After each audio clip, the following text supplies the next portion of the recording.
हम तो कभी सोचे भी नहीं थे मैं साधु बनूंगा, न वैसी मेरी स्थिति थी नहीं। वो कदापि सुखी नहीं रहेगा, कदापि उसके जीवन में भजन नहीं आ सकता। उसके भी जीवन में कोई भी तरह का आपत्ति विपत्ति दुश्मन किसी भी तरह का उसके घर में अगर कुमति छा गई हो जिससे वो परेशान हो तो 24 घंटे के अंदर में उसका प्रभाव आ जाता है।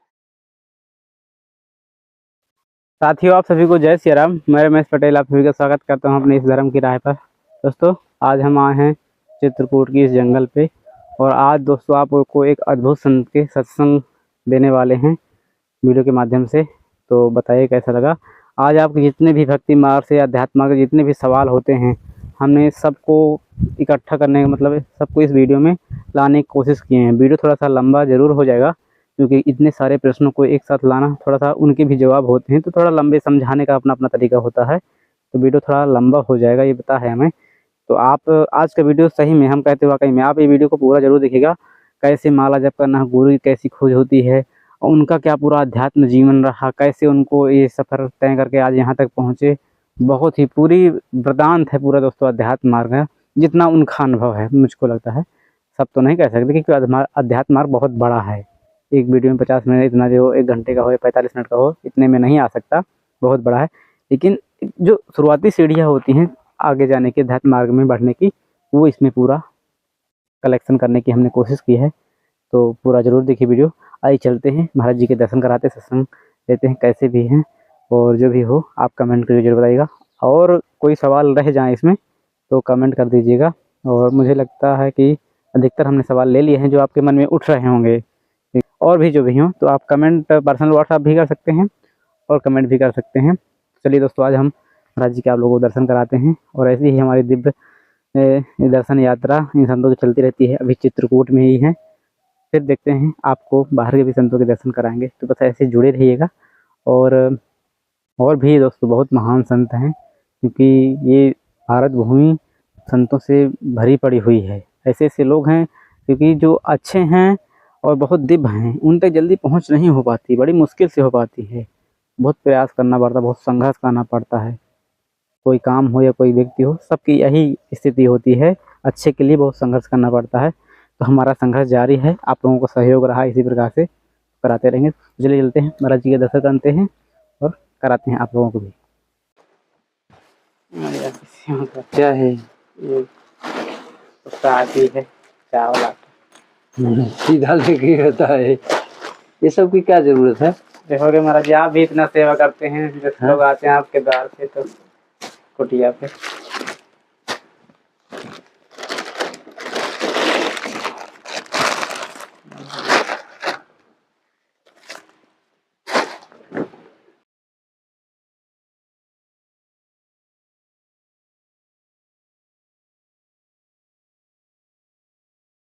महाराज सबसे पहले प्रणाम। और हमारी जो जुड़े हुए थोड़ा सा अपना आशीर्वाद बता दीजिए थोड़ा।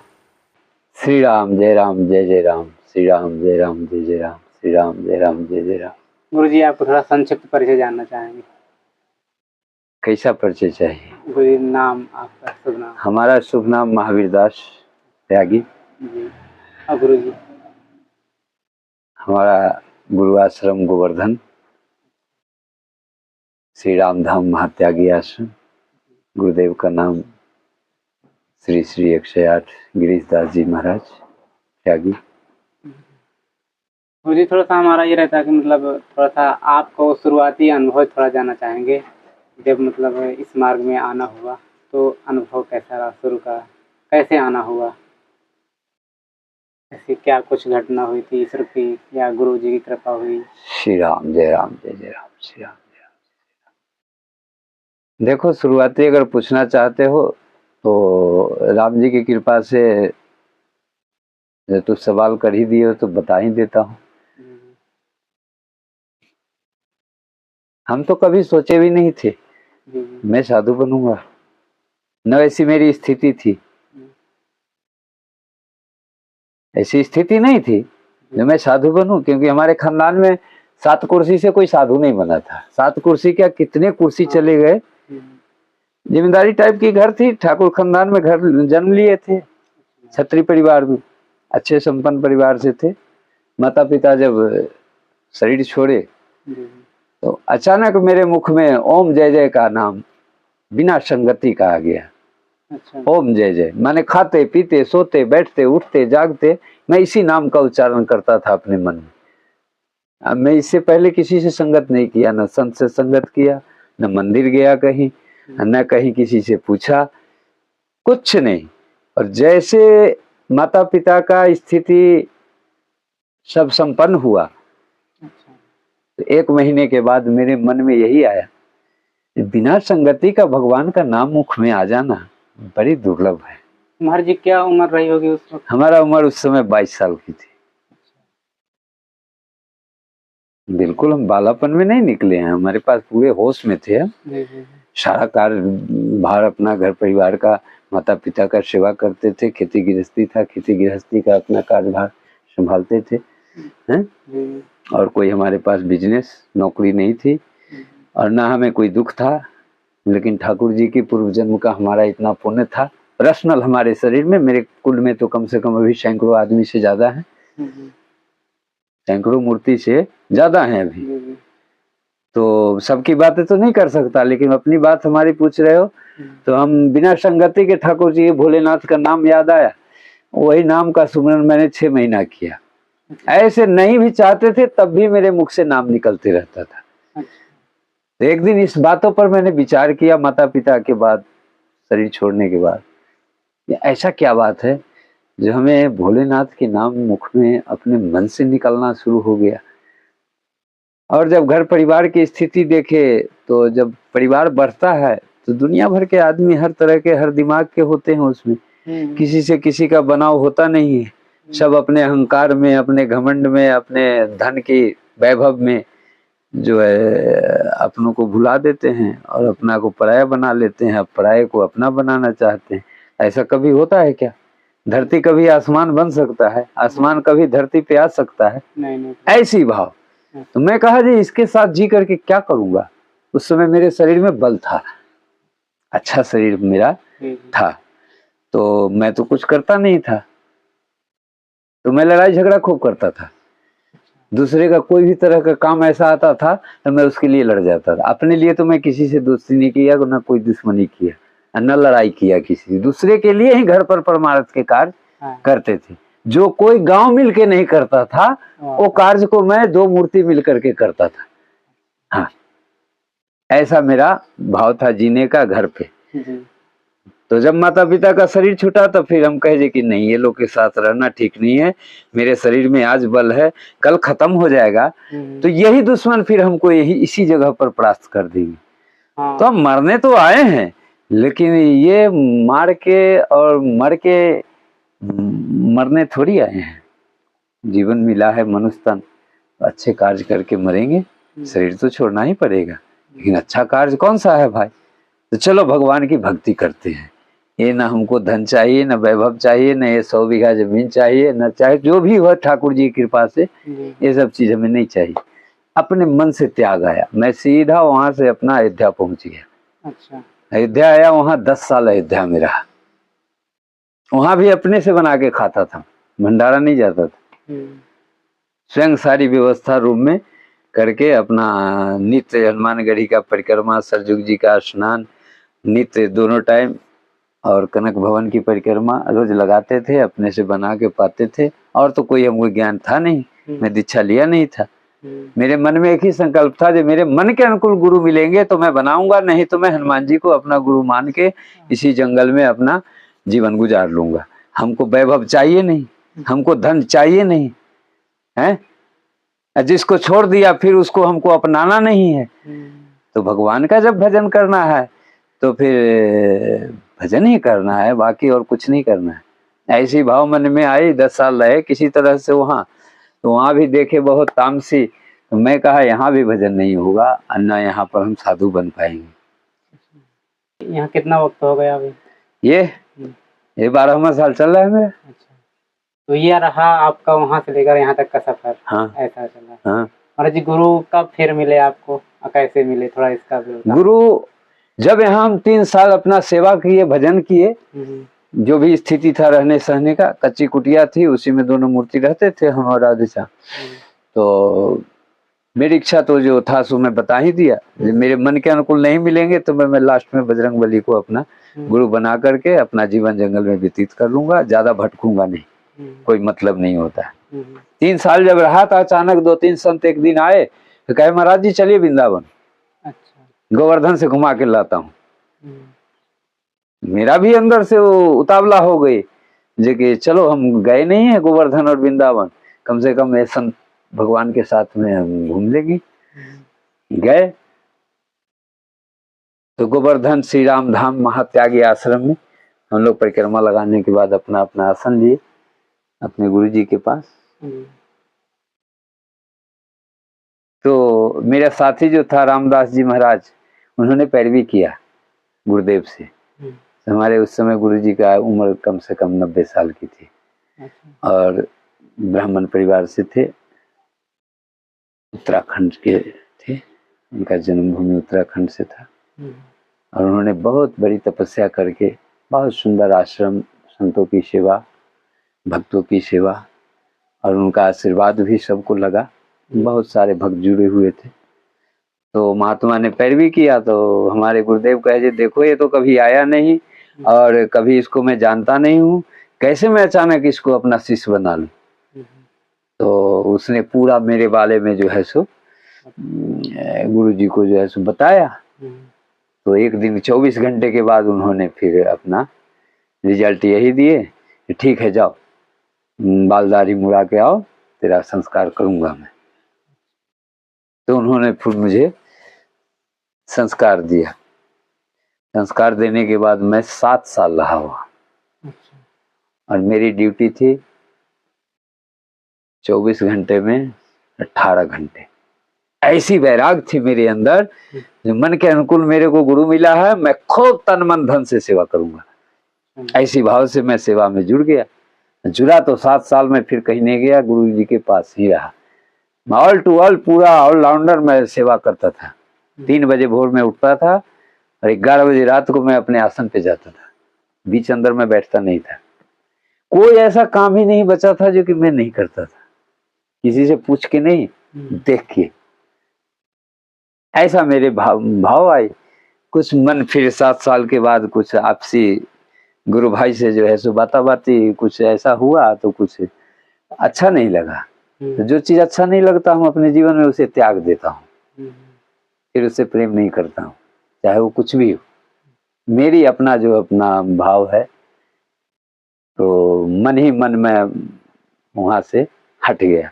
हम कि इसको धन का लोभ है, ये वैभव चाहिए इसे, हमें तो कुछ चाहिए नहीं। हम तो ये संकल्प लिया था जब तक गुरुदेव रहेंगे तब तक हम अपनी शारीरिक सेवा, मानसिक सेवा, अर्थ सेवा, जो भी मेरे पास दक्षिणा आएगा सब आश्रम में लगाते जाऊंगा, हमको पैसा वैसा नहीं रखना। ऐसी भाव से मेरा सेवा था। हमें नहीं देख रहे थे जो हमारे गुरुजी एसी लगाए हुए हैं, कूलर लगाए हुए हैं, बहुत बड़ा जनरेटर है, 3 बीघा में आश्रम है, सब छत का है, सब बिल्कुल एकदम राजाशाही व्यवस्था है। हमको ये सब चीज कभी नजर पे नहीं चला। हमको ये सब चीज हमको चाहिए ही नहीं। जिनका बनाया हुआ है इसको कोई भी संचालक अपना संचालन कर सकता है, हमको इससे कोई मतलब नहीं है। चाहे उनकी धन है, जिसको महंत बना दे वो अपना चलाए, हम तो बनेंगे नहीं, क्योंकि हमारे बस की बात नहीं है। हम तो सेवा के लिए हैं, हम तो सिर्फ सेवा करेंगे। ऐसा भाव से मैंने वहां 7 साल रहा। जब थोड़ा सा मन में खटक हुई तो वहां से सीधा फिर वापस चित्रकूट आ गए। संतों की सेवा, जो 2-4 मूर्ति कभी आ जाते हैं भूखे प्यासे कहीं से, तो उनके लिए मैं रोटी बचा के, भोजन बचा के 24 घंटा रखता हूँ। सुबह में नहीं कोई आता है तो फिर मैं गौ माता को दे देता हूँ। लेकिन भोजन मैं नित्य 5 मूर्ति का बनाता हूँ, जब से कुटिया बनाया तब से। ये मेरी आदत है, शौक है, श्रद्धा है। मेरे कुटिया पर कोई भी आए तो भूखा ना जाए। पता नहीं कौन कहाँ से आ रहा है, कैसे आ रहा है, किस भाव से आ रहा है। हमारे पास आ रहा है तो कम से कम हम उसे 1 गिलास 1 रोटी तो दे सकते हैं, और कुछ तो दे नहीं सकते। और तो कुछ देने लायक अगर होगा तो वो भी देंगे, और नहीं देने लायक होगा, पात्र अगर सही नहीं होगा, नहीं तो रोटी के सिवा मेरे पास और कुछ है भी नहीं। महाराज जी एक और सवाल है कि जैसे मतलब आपने इतने बात गुरु बनाया, काफी आपकी तपस्या भी रही, बैराग बहुत पहले आ गया। बिल्कुल। तो कहते हैं कि जब तक आप गुरु नहीं करते तो आपका भजन या आप जो जप करते हैं वो काम नहीं करता, मतलब आपको फल नहीं मिलता। नहीं मिलता। तो इसको गुरु जी आप कैसे, मतलब कहाँ तक सही मानते हैं? बिना गुरु के भजन या हम सही नहीं मानते हैं। पूरे सृष्टि के जितने भी मनुष्य हैं उनको भी सही मानना पड़ेगा, क्योंकि तुलसीदास जी लिख दिए जी। गुरु बिनु भव निधि तरई न कोई, जो बिरंची शंकर सम होई। चाहे वैभव में, पैसा में भोलेनाथ के तरह भी हो जाएगा, फिर भी वो तरन तारन उसकी नहीं हो सकती। जिसके लिए वो सारी जीवन भजन किया है वो चीज उसे नहीं प्राप्त होगा जब तक गुरु नहीं बनाएगा। हाँ, ऐसा हमारे तुलसीदास जी रामायण में लिख दिए हैं, रामचरितमानस में, जो गुरु बिनु भव निधि तरई न कोई, जो बिरंची शंकर सम होई। चाहे जितना बड़ा महान हो वैभव बना ले और जो कुछ भी बना ले वो अपने जीवन में, लेकिन तरन तारन नहीं हो सकता। अगर सब किताब पढ़ के ही अगर मंत्र का जाप करके अगर सब महान बन जाए तो फिर ये संतों के पास क्यों इतनी भीड़ लगी, क्या जरूरत है? फिर आपको इतना लगन है कि हमने बहुत लेट कर दी गुरु बनाने? नहीं, हमने मन में पहले संकल्प किया था। अच्छा। जब तक मन के अनुकूल नहीं मिलेगा मैं घबराऊंगा नहीं, विचलित नहीं होऊंगा, हम अपने कार्य में लगा रहूंगा। अगर मेरे भाग्य में होगा, पुण्य होगा मेरे पास, तो मेरे को ही गुरु मिलेंगे, नहीं मिलेंगे तो लास्ट तो हमारे हनुमान जी है ये हैं। क्योंकि गुरु जी क्या होता है, कई लोग ऐसे भटकते रहते हैं, बहुत हड़बड़ा के जल्दी में गुरु बना लेते हैं, वही पछताते हैं। क्योंकि फिर आगे जाके सोचते हैं कि यार मैं 10 साल के बाद गुरु बनाया हूँ, भेष लेने के बाद। जी 10 साल के बाद, और 10 साल के अंदर पूरा भारत का भ्रमण किया, कोने कोने, हर तीर्थ में, हर नदी के पानी पिए। ये सब क्रिया मैंने अकेले किया, किसी के साथ नहीं किया। तो ठाकुर जी हमारे साक्षी थे और उन्होंने सब कुछ ये करवाया और खूब प्रेम से फिर धाम के बदले धाम में ही हमें गुरु मिले। और 3 दिन के अंदर गुरुदेव ने हमें दीक्षा दी और मैंने इतना सेवा किया। सेवा के बाद फिर आज उनके संस्कार दिया हुआ है, आज हवेली वो फेल हो गई और झोपड़ी ये खुश हो गई। इतना अंतर है, क्योंकि वो साथ में रहते हुए भी उनकी एक भी शब्द का अनुकरण नहीं करके वो अपना सेवा करते रहा। हम थोड़े दिन ही साथ में रहे गुरुदेव का, तो 2-4 चीज ही उनका गुण को अपने अंदर उतार लिया, उसके बाद से मन वहां से हट गया। वही गुण का इस्तेमाल करके मैं आज यहाँ सक्सेस हूँ। और कोई तरह की ठाकुर जी हम लोगों को 12 साल के अंदर में न रोटी के लिए दुख दिए, न वस्त्र के लिए दुख दिए, न 10 रुपया के लिए दुख दिए। जब जैसा जो कार्य होता है मेरा शीघ्र हो जाता है। फिर मन में संकल्प करता हूँ ये चीज नहीं है, ये चीज करना है, ये कैसे होगा, अच्छा लगता है इस जगह, तो ये भाव लगाता हूँ और 2-4 दिन में वो कार्य हो जाता है।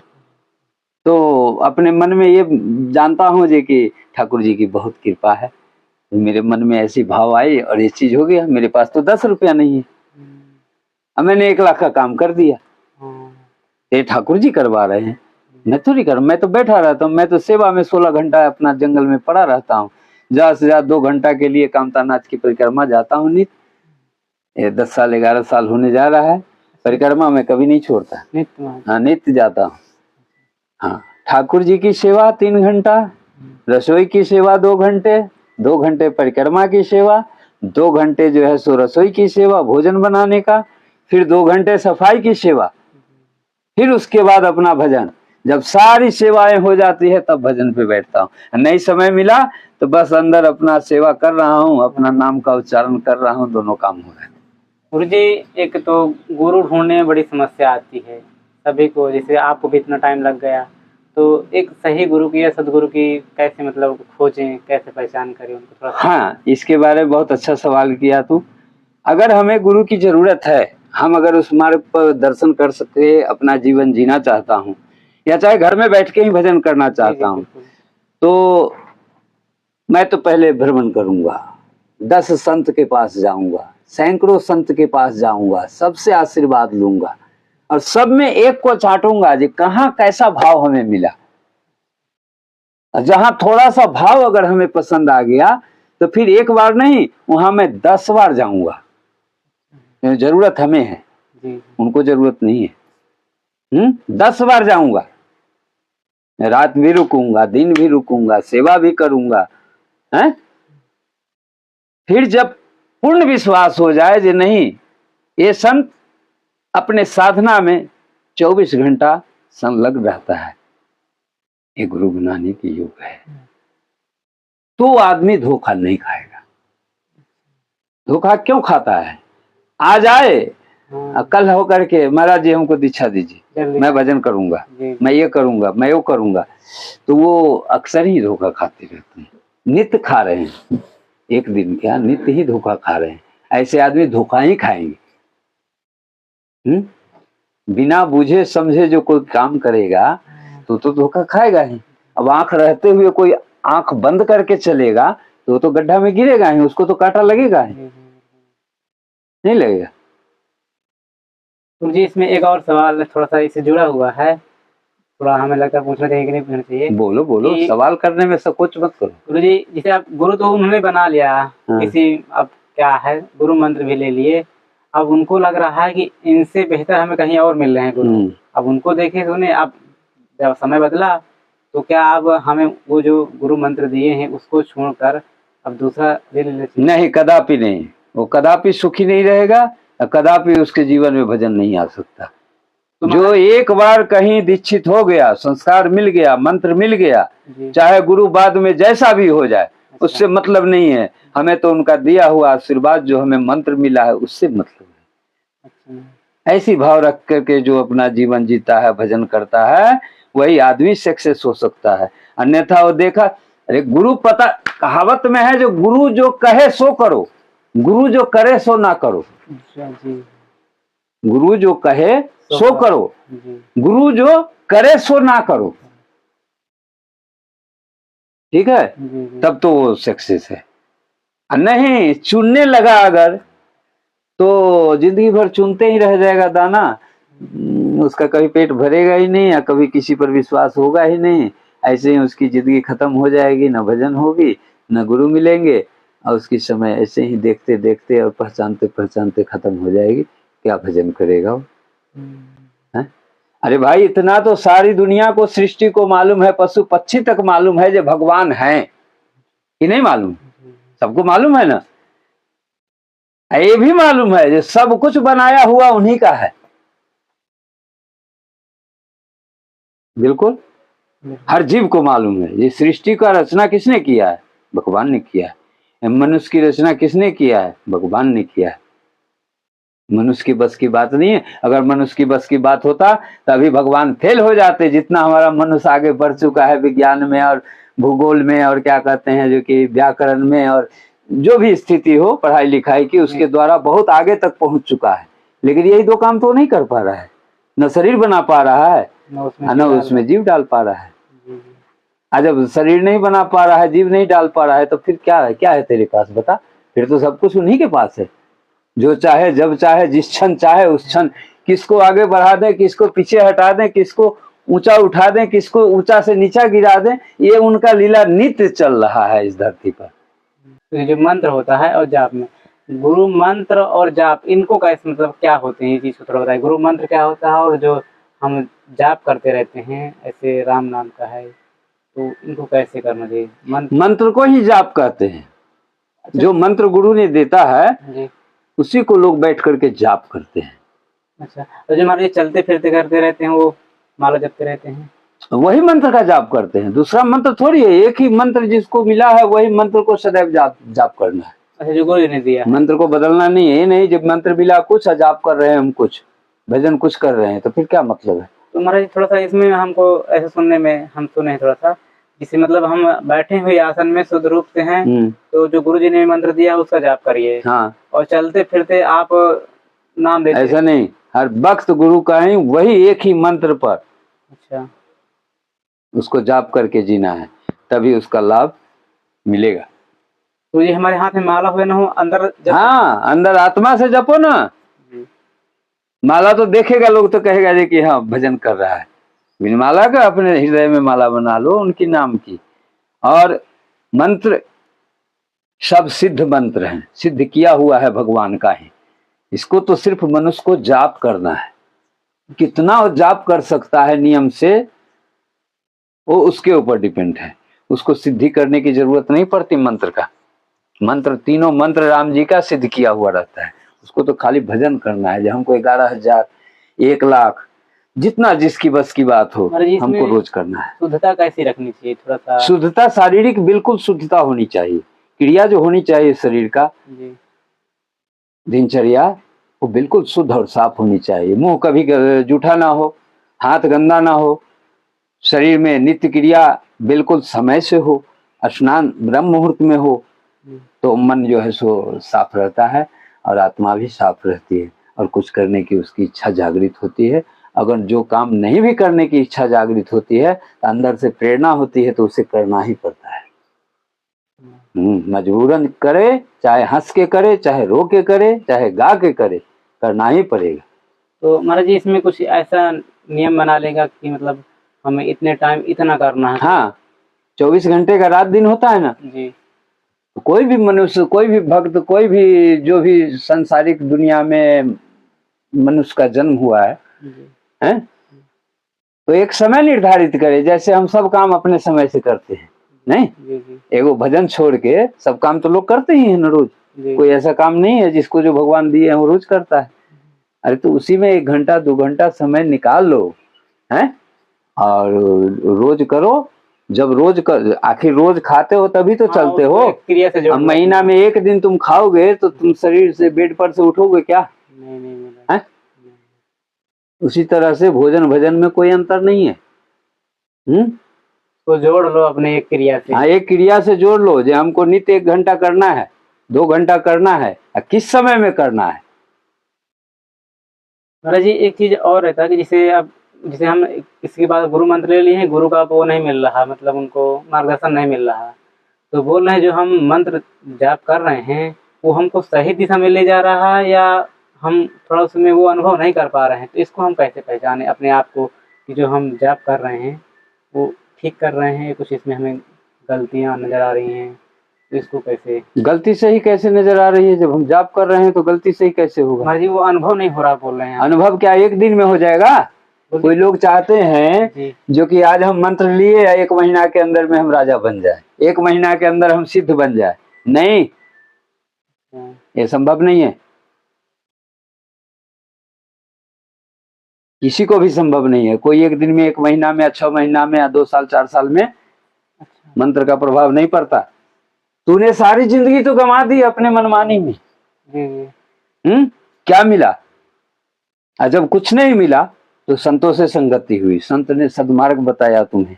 सद्मार्ग बताने के बाद भी तुम उस क्रिया को समय से नहीं कर रहे हो। अगर कर भी रहे हो, साल 2 साल किया, कहेगा अरे इतना दिन से मैं भजन कर रहा हूँ, कुछ नहीं इसका प्रभाव हो रहा है। गलत है।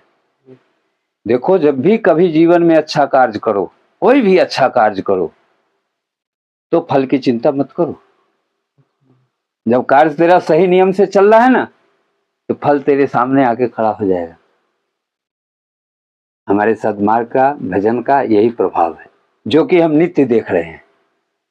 कोई देखने के लिए ललायित है कि कैसे अच्छे कार्य का अच्छे फल मिलते हैं, अब कोई उसका फल रोज पा रहा है।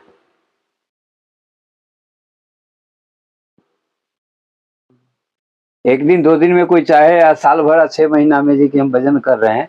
तुमने 40 साल ऐसे गंवा दी, 50 साल ऐसे गंवा दी खाने पीने भोग विलास में। जब से संस्कार मिला था तो साले भर में घबरा रहा है, 2 साल में घबरा रहा है। अरे इसका कोई प्रभाव नहीं पड़ रहा है, छोड़ो हटाओ, ये महात्मा ठीक नहीं है, दूसरे महात्मा से मंत्र ले। गलत है। वो आदमी जीवन भर भटकते रहेगा, उसको न गुरु मिलेगा, न शांति मिलेगी, न उससे भजन होगा। अरे जो एक बार जो सद्मार्ग का रास्ता बता के मंत्र बता दिया, उसको जब तक जिंदा हो तब तक करते रहो। अगर इस जन्म में उसका पुण्य और फल तुम्हें नहीं प्राप्त होना है, तो तुमने जो कमाई किया है इतना दिन, ये शरीर छोड़ने के बाद जब तुम्हारी जन्म होगी, यही पुण्य, यही फल, यही भजन तुम्हें बचपन से वो चीज अगले जन्म में आएगा। तो फिर उस समय में तब तुमको ये याद नहीं होगा जी कि मैं क्या किया था पिछले जन्म में। तब तुमको ये याद जरूर होगा कि मैं पिछले जन्म का पुण्य है जिसका फल हमें आज मिला है। उस जन्म में तो पाप में कट गई, जो मैंने जीवन में किया जप करने से। अब ये जन्म में हमको अच्छा इसका फल मिल रहा है, तो मन बचपन से बुलंद रहेगा, हौसला बुलंद रहेगी, विश्वास बनी रहेगी, तो तुम खुद 10 को वो मार्ग बताओगे, अरे ऐसा करो ऐसा होगा, ऐसा करो ऐसा होगा। नहीं महाराज जी, कुछ जैसे जीवन में क्षणिक बाधाएं आती हैं तो हमें लगता है कि कोई ऐसा करवा दे कुछ अनुष्ठान, तो थोड़ा सा वो जो आ रही हैं समस्याएं विघ्न वो हट जाएं, तो कुछ इसके लिए कोई अनुष्ठान, कौन सा अनुष्ठान सही होता है? मनुष्य के जीवन में परिवार की कोई भी स्थिति हो, चाहे जैसा भी स्थिति, कुमति सुमति से कुमति में बदल गया हो, अभी कलयुग में 2 ही चीज जो है सो ब्रह्मांड है, 2 ही, तीसरा पर तो खैर हम लोग ज्यादा ध्यान नहीं देते हैं।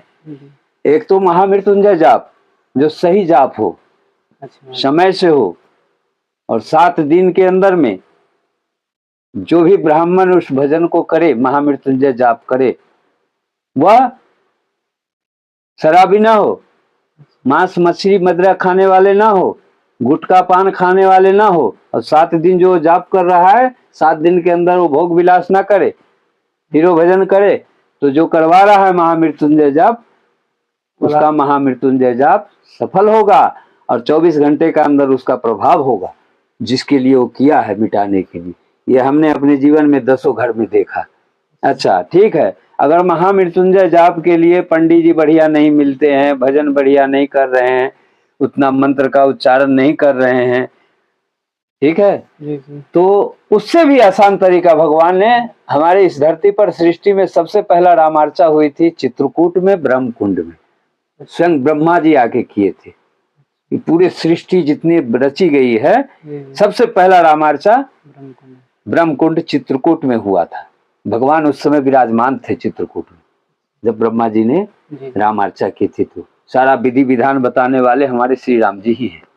अच्छा। ब्रह्मा जी को भी नहीं मालूम ये रामार्चा कैसे किस विधि से किया जाता है, तो उन्होंने खड़ा होकर स्वयं बताया था, ऐसे करो। रामार्चा के बारे में संक्षिप्त थोड़ा सा, क्या होता है, कैसे होती है? रामार्चा एक ऐसी पूजन है, खर्च तो होता है उसमें, 1 दिन का पूजन है। 5 से 6 घंटा, उसमें 7 घंटा को अगर ढंग से नियम से कर रहा है विधिवत, तो 6-7 घंटा लगता है ब्राह्मण को पूजा कराने में, ठीक है। उसमें सामग्रियां बहुत सारे ऐसे लगते हैं जो पूजनीय होते हैं और जरूरत है।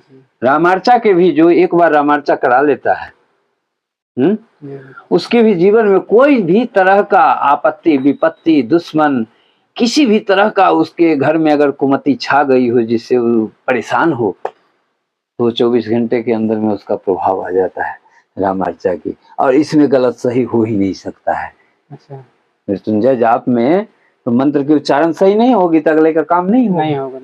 और इसमें ऐसा बात नहीं है, साधारण है, लेकिन विश्वास हो पहले, तब विश्वास हो। जब हम ये काम करने जब अपने ही मनोबल ऊंचा नहीं रहेगा, तो फिर कौन सी कार्य में सफलता पालोगे भाई? प्रभु थोड़ा सा इसमें 1-2 बार हमने सुने हैं कि बोले हैं कि अगर आप इतने नाम जप कर लेते हैं तो 96 करोड़ कुछ ऐसा था लगता है, तो आपको थोड़ा प्रभु के दर्शन हो सकते हैं, तो क्या इसमें कैसा आपका कहना है? हाँ बिल्कुल सही बात है जी, बिल्कुल सत्य वचन है। इतना भजन अगर नियम से अगर कर लेता है तो साक्षात ठाकुर जी की प्रतिमा उसके सामने में छाया दर्शन दी। महाराज जी 96 करोड़ नाम जप करना ये तो साधारण बात नहीं है। एकदम साधारण है, लेकिन उसके लिए साधारण है जो सब चीज त्याग दिया हो और सिर्फ भजन पे ही वो डिपुट हो, और उसके जीवन में कोई काम नहीं हो, कोई सेवा ना हो, सिर्फ भजन वही कर सकता है। तो करोड़ों में एक आध बिरला ऐसे हैं हमारी धरती पर जो कर रहे हैं और दर्शन भी कर रहे हैं। ऐसी बात नहीं है जो हमारा सृष्टि विहीन हो गई, धरती धर्म से हीन हो गई, ऐसा कोई बात नहीं है। अभी पूरी कलयुग चला जाएगा तब भी हमारा धर्म का नाश नहीं हो सकता। ये पृथ्वी पर आए हुए जितने भी अभ्यागत जनता भक्त हैं, इनका नाश हो जाएगा, हमारे धर्म का नाश कभी नहीं होगा। किसी युग में किसी काल में ना हुआ है ना होगा। ऐसे लोग भ्रमित में ना रहें कि हम धर्म को नाश कर देंगे, हम धर्म को नहीं मानेंगे। ना मानो तो फिर तुमको और दूसरा कौन है बचाने वाला रे जीवन में? न बाप बचाएगा, न माँ बचाएगा, न भाई बचाएगा, न बेटा बेटी बचाएगा, न पत्नी बचाएगा। बचाने वाला तो एक ही हमारे श्री राम जी हैं जो तुम्हें बचा सकते हैं किसी भी स्थिति में। अरे उन्हीं से तू बैर करके जीना चाहते हो तो फिर तेरे जीवन में है कौन दूसरा। आज तेरे पास दुख पड़े, कहो तो पत्नी से, बेटा से, बेटी से थोड़ा दुख मेरा बांट लो, बांट लेता है। और उसी जगह तुम भगवान के नाम के स्मरण करो तो सारा दुख तुम्हारा भगवान बांट लेंगे और तुमको सुखी बना देंगे, स्वस्थ बना देंगे। ये शक्ति तो सिर्फ श्री राम जी में है, दूसरे में नहीं हो सकता। अरे ये थोड़ा सा प्रेत बाधा का समस्या बहुत होता है, निगेटिव शक्तियों का बहुत ज्यादा आता है, इसको कैसे ठीक करें तो बिना? प्रेत बाधा के लिए तो ज्योतिष आइए हैं बने हुए, तो उनसे आदमी अजी झरवा ही बहुत रहा है, ज्यादा झरवा रहा है। समस्या है इसमें। लोग प्रेत, पिशाच, भूत, प्रेत इसको किसको लगता है? जिस घर में राम नाम नहीं होता है, जिस घर में राम नाम नहीं होगा, धर्म का कार्य नहीं होगा, उसी के घर में भूत, प्रेत, पिशाच, डाकनी सब प्रवेश करते हैं। वो हवा होता है ना, वायु प्रधान होते हैं और वो उसके अंदर प्रवेश कर जाता है। मरिए अगर घर में पहले से अगर ये सब अपना चलते रहेंगे नियम कर्म धर्म से, कदापि नहीं, तो ना कलयुग जाएगा उसके पास और ना कोई प्रेत भूत पिशाच जा सकता है। ये सत्य है, ऐसा प्रमाण जिसको जितना चाहिए मैं दे सकता हूँ। लेकिन जिस घर में राम नाम नहीं होगा उस घर में ही भूत प्रेत पिशाच, जिस घर में रात दिन शराब पिया जाए, मांस मछली खाया जाए, जीव हत्या किया जाए, दूसरे को हे दृष्टि से देखा जाए, हैं, ऐसे ही घर में, ऐसे ही मनुष्य के साथ में ये स्थिति जीवन में आता है। बाकी जो ये सब काम नहीं करता है, मांस मदिरा मांसाहारी भोजन नहीं करता, मदिरा नहीं पीता, और राम नाम अगर वो दिन भर में एक बार भी लेता हो तब भी उसके पास भूत प्रेत नहीं जाएगा और उसका कभी कोई अनहित नहीं हो सकता है। रावण ऐसा इतने पाप करने वाले को है, कभी वो राम का नाम लिया ही नहीं, मरते समय भी लिया तो कहा जे कहाँ है राम, मैं उसको मारूंगा, प्राण छोड़ दिया। फिर भी शुद्धता से राम का नाम नहीं लिया, फिर भी भगवान उसको अपने शरण में ले ली। हमारे ठाकुर जी इतने कृपालु हैं, एक बार जो नाम ले लेता है उसको भी अपने शरण में ले लेता है। और जो एक बार भी जीवन में नाम नहीं लिया तो उसके घर में भूत प्रेत पिशाच नहीं जाएगा तो कौन जाएगा? बोलो। हाँ, जहाँ उनका राज नहीं होगा तो उनका राज होगा, किसी के तो होगा। लाख हमारे ठाकुर जी चित्रकूट में 12 साल रहे हैं, यहाँ के आज भी वासी हैं, क्षेत्रीय बहुत सारे। हमको जहां तक के अनुभव हुआ है 12 साल में, जो कोई ऐसा घर नहीं बचा हुआ है, पथरा, पालदेव, सिमरिया, ये 3 गांव का नाम जानता हूँ, जिसके घर में चाहे वो बिरादरी जो भी हो, जिसके घर में भूत प्रेत पिशाच की बात न हो, सारे घर परेशान हैं। क्यों? उसको घमंड हो गया, अरे जहां राम जी रहे हैं वहीं तो मेरा जन्म हुआ है, तो मैं क्या साधु से कम हूं क्या? मैं क्यों करूं राम राम, हमारा तो जन्म ही वहीं हुआ है। ये घमंड उसको ये सब चीज का बास करा दिया। हाँ देखो जन्म हुआ है तो ले, कर्म तो नहीं कर रहे हैं, ले, जन्म होने से क्या होगा? ये सब कार्य जो मंत्र जाप होते हैं इनको हमेशा संकल्प लेके करना चाहिए महाराज जी। क्या संकल्प लेके? एक बार संस्कार मिल गया, दीक्षा मिल गया, तुमको दिमाग में आ गया जी यही मंत्र को हमको जाप करना है, वो क्या संकल्प उसको करना है? जाप करो, तो गुरु जी ने जो दिया वो बस उसको जाप करो, उसमें कोई तरह की माने व्यवधान नहीं लाना है। दृढ़ विश्वास होनी चाहिए और किसी तरह का उस पर शंका नहीं होना चाहिए। गुरु जिंदा है तब भी ठीक है, गुरु शरीर छोड़ दिया तब भी ठीक है, हम अपने आचरण को नहीं बदलेंगे, नेचर को नहीं बदलेंगे, हम अपने सिद्धांत को नहीं बदलेंगे और हम अपने मार्ग को नहीं बदलेंगे। हमको तो जो मिला है यही भगवान का रूप का प्रसाद है, जिससे हमको भज करके और अपनी मुक्ति पाना है और अपने कुल खानदान को सबको तरन तारण कर देना है भजन करके। भले हम साधु नहीं बने तो क्या हुआ, भजन तो कर रहा हूँ ना मैं। साधु भी भजन करते हैं, हम भी भजन कर रहे हैं घर में बैठ के। हमको घर में शांति लग रहा है तो हम अपना घर में ही मंदिर बना लिए, पूजा पाठ कर रहे हैं, अपना उसी में लीन है। हमको क्या जरूरी है कौन आया कौन गया, कौन क्या कर रहा है, ये सब चीज माने वो सब चीज आने के बाद जो है सो बिल्कुल विरक्ति और बैराग चढ़ जाती है, फिर कुछ नहीं अच्छा लगता है। सिर्फ राम का नाम लेने में ही अच्छा लगता है, बाकी कुछ अच्छा नहीं लगता है। सब एक दुष्ट की तरह लगते हैं। लेकिन वो सब स्थिति कब आती है जब कुछ समय उसको भजन करते करते जब गुजरता है तब वो सब चीज का अनुभव होता है। और तब फिर ठाकुर जी की कृपा उसके इच्छा के अनुकूल ठाकुर जी कुछ न कुछ जो उसके मन में आता है उसको पूरा करते जाते हैं, तो और विश्वास बढ़ता जाता है उसको। नहीं, ये तो मेरे से नहीं हो सकता था, ये तो ठाकुर जी ने ही किया है, तो विश्वास बढ़ता जाता है। तो फिर और वो अपना भजन में जो है सो तेजी लाता है। जब इतना किया तो इस तरह की स्थिति आई, और थोड़ा ज्यादा करूंगा तो इससे भी अच्छा स्थिति आएगी। ऐसे मनोबल बढ़ते चला जाता है।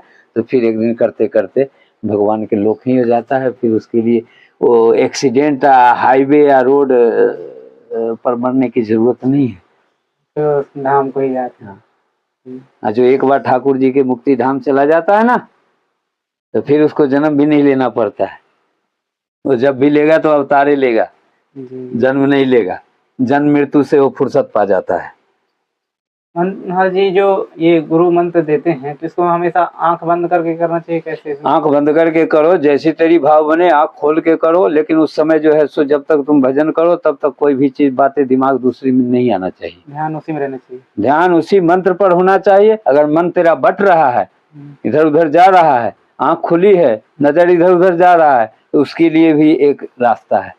जब भी भजन करने बैठो, एक छोटी सी बजरंगबली की फोटो लेके आगे में बैठो, जितना देर बैठे रहो उतना देर उन्हीं पर ताको और भजन करते रहो। न कभी मन विचलित होगा और न कभी तुम्हें भजन में डिस्टर्ब होगा, और जितना करोगे उतना बिल्कुल सफल एकदम पूर्ण होगा। समझिए, इन चीजों से बचना चाहिए इस मार्ग में जाते हुए, ये गलतियां ना करें। ये मार्ग तो ऐसा है जो बिल्कुल स्वच्छ दूध से भी ज्यादा सफेद है जी। भोग न करो, मांसाहारी भोजन न करो, शराब न पियो, ये चीज से बचो, तो तुम्हें भजन होगा और तुम्हें सब चीज मन के अनुकूल मिलेगा। इस पर कभी पीछे हट करके मत देखो, कभी घूर के। चाहे तुम सुखिया हो जाओ चाहे दुखिया हो जाओ, जो चीज को तुम अपने मन से हटा दिए उस पर फिर दोबारा मत जाओ तुम, नहीं तो भजन में बाधा आएगी, फिर कभी भजन नहीं हो। जिसको छोड़ दो उसको सदा के लिए छोड़ दो, त्याग तो त्याग नहीं। ये चीज प्रतिबंध है, ये चीज हमारे ठाकुर जी को शोभनीय नहीं है। ऐसे ऐसे घर में, ऐसे आत्मा में वो वास भी नहीं करते हैं। चाहे जितना सुंदर हो, जितना धनवान हो, उससे उनको कोई मतलब नहीं। जो खा पी करके भोग विलास करके चाहेगा जे कि हम भगवान को पालें और भजन कर ले, इम्पॉसिबल, मुश्किल है।